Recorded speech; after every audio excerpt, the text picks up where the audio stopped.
கல்கி எழுதிய பொன்னியின் செல்வன் என்கின்ற வரலாற்று புதினம் மணிரத்னம் அவர்களால் திரைப்படமாக்கப்பட்டது. அதுபோல கல்கி எழுதிய சமூக கதை ஒன்றும் திரைப்படமாக்கப்பட்டது பற்றி உங்களில் எத்தனை பேருக்கு தெரியும்? கல்கி கிருஷ்ணமூர்த்தி எழுதிய பொன்னியின் செல்வன் என்கின்ற வரலாற்று புதினம் திரைப்படமானது அனைவரும் அறிந்த ஒன்று. பலரின் முயற்சிக்கு பிறகு கடைசியாக மணிரத்னம் அந்த படத்தை இயக்கினார். அது 2 பாகங்களாக வெளிவந்து வெற்றியும் பெற்றது. ஆனால் கல்கி எழுதிய சமூக கதையொன்றும் திரைப்படமானது. அந்த படம் தான் பொன்வயல்.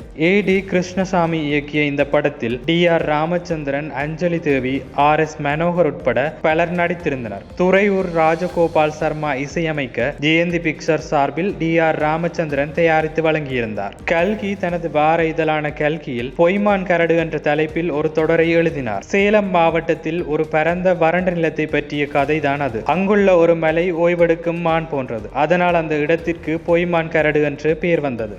அந்த பகுதியில் செங்கோடன் என்ற விவசாயி தனது 10 ஏக்கர் நிலத்தில் விவசாயம் செய்து வாழ்கிறார். தனது இடத்திற்கு அவர் பொன்வயல் என்று பெயர் சூட்டி மகிழ்கிறார். திடீரென அந்த நிலத்திற்கு கீழே பெரும் தங்கப்புதையல் இருப்பதாக வதந்தி பரவுகிறது. அதனை எடுக்க பலரும் முயற்சி செய்கிறார்கள். உண்மையில் அங்கு தங்கப்புதையல் இருந்ததா, அது யார் கைக்கு கிடைத்தது என்பதுதான் படத்தின் கதை. ஆனால் இந்த படம் எதிர்பார்த்த வரவேற்பை பெறவில்லை.